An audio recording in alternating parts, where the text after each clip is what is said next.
Sartre, 1905 to 1980. Jean-Paul Sartre lived a very public life and served as a paradigm of the intellectual.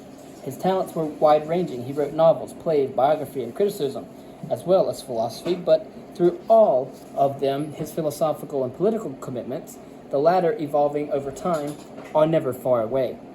From the strictly philosophical point of view, his major work is Being and Nothingness, written in 1943, and significant also is Existentialism as a Humanism in 1946.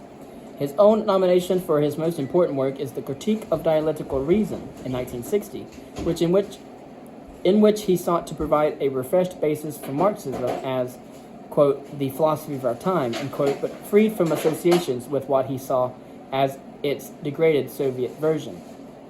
Sartre was born and educated in Paris, forming some of his most important relationships while a student, where he met Maurice Merleau-Ponty and Raymond Aron. He also at this time met Simone de Beauvoir, who was studying at the Sorbonne. While doing his education, he gained a reputation as a practical joker. One of his pranks announcing to the press that the wealthy Charles Lindbergh was to receive an honorary degree there caused such a fiasco that the director had to resign. French men were obliged to undertake a form of national service, so Sartre had a spell in the army and as a meteorologist before embarking on a career as a schoolteacher, which is what most of his contemporaries did while working on doctoral dissertations. When the Second World War broke out, Sartre rejoined the army, was captured and imprisoned for 9 months by the Germans. The experience was transformative. Simone de Beauvoir records that when he returned to Paris, he had acquired a new seriousness. The underground resistance group he helped to form, Socialisme et Liberté, contemplated its options, including the assassination of collaborators, for want of support it collapsed. Disappointed, Sartre decided to concentrate on writing. This version of events has been disputed. It has even been suggested that Sartre and de Beauvoir were in effect collaborators. The fate of reputations will always swing in posthumous helplessness between admirers, hostiles, revisionists, people seeking book contracts, and the merciless exposures affected by time.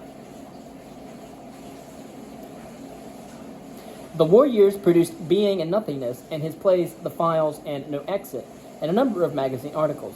Soon after the liberation of Paris in 1944, Sartre, with Simone de Beauvoir, Raymond Aron, and Maurice Merleau-Ponty, founded Les Temps Modernes, named after the film of the same name by Charlie Chaplin.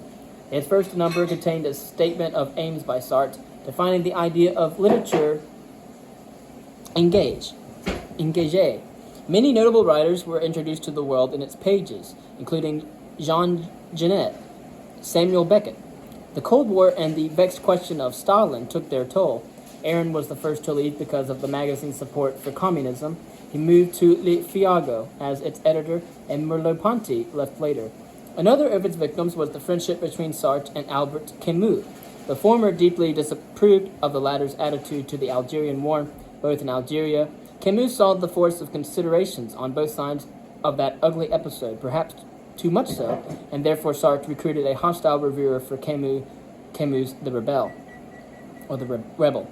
When Camus remonstrated, Sartre replied in a way that made a rupture inevitable. Korea, Cuba, Russia, Algeria, the anti-colonist movements in the rest of Africa and elsewhere, opposition to American hegemony, Vietnam, and politics in general, not least in the turbulent period of the late 1960s in France, attracted Sartre's energies in the 3 decades after 1945. He was arrested for causing a civil disturbance during the Paris riots in the summer of 1968, but was released on the orders of General de Gaulle, who remarked, quote, "One does not arrest Voltaire," end quote. Sartre refused the Légion d'honneur in 1945, refused election to the Académie Française in 1949, and refused the Nobel Prize for Literature in 1964, saying that he did not want recognition by institutions associated with political dispensations he opposed. In 1976, however, he accepted an honorary doctorate from the University of Jerusalem. After his death, one of the members of the Swedish Academy is said to have claimed that some years after rejecting the Nobel Prize, Sartre, or a representative of his, asked whether he could nonetheless have the prize money. At his funeral in 1980, huge crowds, said to be 50,000 strong, followed his coffin and legend has it that one young person told his parents he had gone to the demonstration against Sartre's death. That, like the name of the cemetery itself, is appropriate as a mark of his end.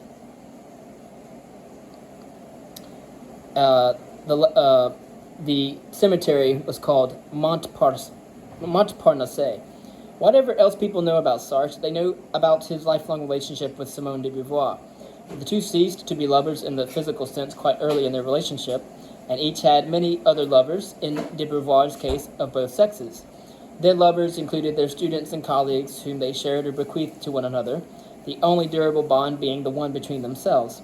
Because sexism, unconscious or otherwise, has so long permeated everything, de Beauvoir's stature as a writer and thinker, which is very great, remained a footnote to Sartre's throughout their lives, and for a time afterwards. Future history might order them differently. What attracted Sartre to phenomenology was its promise to overcome the opposition between realism and idealism, in its simultaneously affirmation of both the presence of the world and the preeminence of consciousness. Sartre spent a year at the Institut Francais in Berlin in 1933, making a close study of Husserl's writing while there. Later, in the early years of the war, he studied Heidegger. His phenomenological ontology, the subtitle of Being and Nothingness, begins from these starting points, but diverges from them. He shares their way of distinguishing between ontology and metaphysics, the former understood as a descriptive project specifically related to consciousness, which is ontology, the latter as an attempt to provide an ultimate synoptic explanatory framework for life in the world, metaphysics.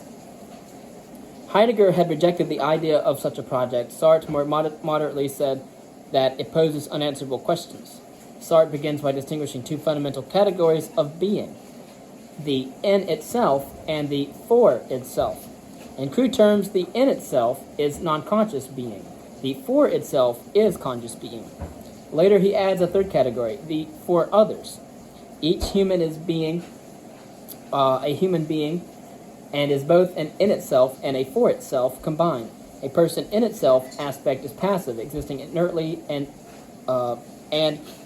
it just is what it is. The for itself aspect is dynamic, fluid, and metamorphic. It depends on the in itself, that is, cannot exist without it, but is continually making an effort to transcend it or annihilate it, thus creating a situation. Individuals are always in a situation. Situations are indeterminate, their indeterminacy a function of the differing proportions of the mixture of in itself and for itself. Sartre says this shows that we are always trying to be more than what we are, or something other than we are. He gives the example of a waiter in a restaurant who strives to be a waiter, a being in itself, but he cannot be a waiter as the plate can be a plate, because as a man he is a being for itself, who is working as a waiter while wanting to be a waiter. So he is in a condition of bad faith, trying to be what he cannot be. What explains the waiter's dilemma is that the in itself occupies the role of substance or thinghood, whereas the for itself is not substantial, not a thing, but as it were an acting against things. The in itself is facticity, for itself is possibility. The relationship between them is like the relationship of past to future, or actuality to possibility. Hence, the annihilating endeavor of the for itself, just as the future annihilates the past. The experience of time is the experience of the for itself striving for its possibilities against the inertness of the in itself as what is. The category of for others becomes relevant on the appearance of another subject. A Robinson Crusoe figure could not deduce the existence of an other from the two categories of in itself and for itself. The only way to know of the for others is to meet with one. Sartre uses the example of being discovered in an embarrassing situation. The shame one feels is a phenomenological reduction of being aware that the other is a for itself, a subject of experience. The other thus objectifies us. We are an object for it. We exist in the other's consciousness, which is how we come to know ourselves in the first place. But because the primary way in which individuals relate is, in Sartre's view, through conflict, it is also the case that hell is other people. This is the culminating line of his play, No Exit. The reason is that before encountering the other, we are free and self-constituting, looking outwards from the pre-reflective self at the world. When others enter the picture, they become a suction pipe, draining one into it. For we are made to see ourselves as the other sees us, objectifyingly an alienating situation because it renders us into an in itself for the other. We see this when we realize that such emotions as shame and pride arise only in response to the look or the gaze of an other. The look does not require the actual presence of another, its notional presence is enough. Of course, the relationship between oneself and the other is mutual and reciprocal. Just as the other objectifies and alienates me, I objectify and alienate them. While I attempt to free myself from the hold of the other is trying to free himself from mine. While I seek to enslave the other seeks to enslave me. The allusion to Hegel's master-slave dialectic is apparent here. It is an inevitable source of bad faith because the possible forms of relationship all raise problems. Sartre describes as masochism the effort to annex the other's freedom by subjugating oneself to their being as nothing but an object for them, while sadism is the effort to transcend their attempt objectification of oneself by refusing to let them do it. Love is the endeavor to achieve a wholeness of being as for itself in itself, through the merging of two consciousnesses, mine and the other's, into one. But since this would obliterate the otherness that is the foundation of a for itself consciousness of its existence, and because further the obliteration is a mutual thing, the result is contradiction and conflict. But given that there is no escaping relationship with others, the only way we manage to live with the situation is by bad faith. Central to Sartre's view is commitment to the connected pair of ideas that existence precedes essence, and that we are radically, indeed apologizingly, free. The first idea is that individuals are self-creating. They do not arrive in the world or at the point of self-awareness with an antecedent purpose or plan waiting for them, but have to make what they become through their choices and actions. And existentialism is a humanism. Sartre writes, quote, "Man first of all exists, encounters himself, surges up in the world, and defines himself afterwards," end quote. The corollary is that each individual is responsible for his self-creation.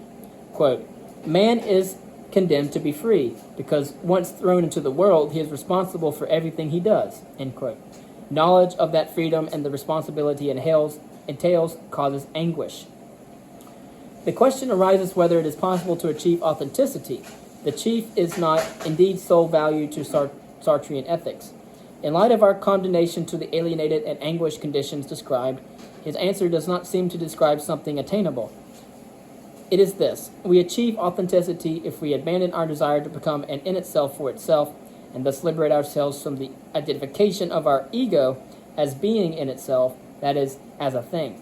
Instead, we must allow a spontaneous, pre-self-aware selfness to emerge to replace me as an ego. If I cease from being in relationships of appropriation and self-identification with my ego, and instead focus on my aims and goals in an outward-directed way, I cease living in bad faith. There is a widespread view that Sartre's existentialism is a humanism is a summary of his outlook as it stood in the mid-1940s. The origin of the text was a lecture given in Paris in 1945. In large part because its brevity and accessibility made it the one strictly philosophical work of Sartre's, which, in translation, reached a wide audience. It drew considerable fire from other philosophers, and Sartre himself rejected aspects of it later. It is, however, a locus classicus for the themes of freedom, its anguish and the responsibility imposed by freedom to be creating itself, or self-creating. These themes were an inspiration for the generations of young people who came into a sense of their own freedom and responsibility in the 1950s and 60s, even if they knew of them only as slogans detached from their source in the ontology and phenomenology of being and nothingness. At the time, it was common for Albert Camus to be bracketed with Sartre as an existentialist, although he repudiated the label and insisted instead on describing his view as absurdist. He argued that humankind's absurd condition consists in the gratuitous nature of the relationship between humanity and the world. The fact that neither has any intrinsic meaning is, quote, the only bond between them, end quote, as it invites one of three responses: literal suicide, intellectual suicide in the form of accepting some form of religious solace, or a courteous acceptance and embrace of the absurdity of things. His essay, The Myth of Sisyphus, is, apart from his novels, the chief statement of this view. It concludes by saying of Sisyphus, condemned for eternity to a futile task, never succeeding in getting a boulder to the top of a hill, that in view of the fact that the struggle itself confers meaning, one must imagine Sisyphus happy. Camus' novels exemplify and expand on aspects of this central theme and gave it a powerful hold on the imagination of his time. You can see my philosophy lecture on Camus in my philosophical lectures playlist. In just the way that Camus' reputation as a contributor to philosophy has become overshadowed by the connection with Sartre, so, and arguably, even less exclusively, has that of Simone de Beauvoir. Her reputation as a feminist and novelist is of course outstanding, but her specifically philosophical contribution has been subordinated to her achievements in those fields. One can mention the following in illustration. Sartre had learned from Hegel the idea that consciousness is made for itself by relationship with another, and through the conception of the look, he had developed the idea into his theory of alienation and the futile effort to achieve a transcendence by means of love of what is in effect the master-slave bond. De Beauvoir makes use of these ideas in terms that concretize and illuminate the actual situation of relationships between men and women. She does so by characterizing the prevailing ideology as one in which man is the subject and woman is the other and the slave, whose role is to recognize man's endeavors and thereby validate and serve them. She describes romantic love as a woman's effort to capture a man's subjectivity by fascinating his gaze, even while she allows him to legislate what her own interests and aims can be. De Beauvoir concludes, as Sartre did, that the attempt to forge a relationship must fail, given the conditions which otherness imposes. In her case, however, she writes, must have a revelatory character for any reader because it cleaves so closely to reality. In Sartre, the argument is stated in wholly abstract terms. Add to these thoughts de Beauvoir's application at the opening of Volume 2 of her most famous book, The Second Sex, of the point that existence precedes essence in her declaration that one is not born a woman but becomes one, with all that this implies, and one sees that her deployment of these themes puts her in the first rank of existentialist thinkers. In combination with the emphasis on the social possibilities of ethics outlined in her Ethics of Ambiguity, in 1948, this title is a weak translation of Pour une morale de l'ambiguïté. Her influence on Sartre's own shift towards more universal concerns in his activism in the 1950s becomes clearer likewise. A significant work of Sartre's last years was his biography, though it is far from an orthodox one, of Gustave Flaubert, the family idiot. Though incomplete, it brings together the earlier existentialist and later Marxist themes in Sartre's work, embellished by the considerable powers of psychological observation that inform his plays and novels. The result is described by one well-equipped reviewer as admirable but mad, appropriating a remark that Sartre himself had once applied to someone else.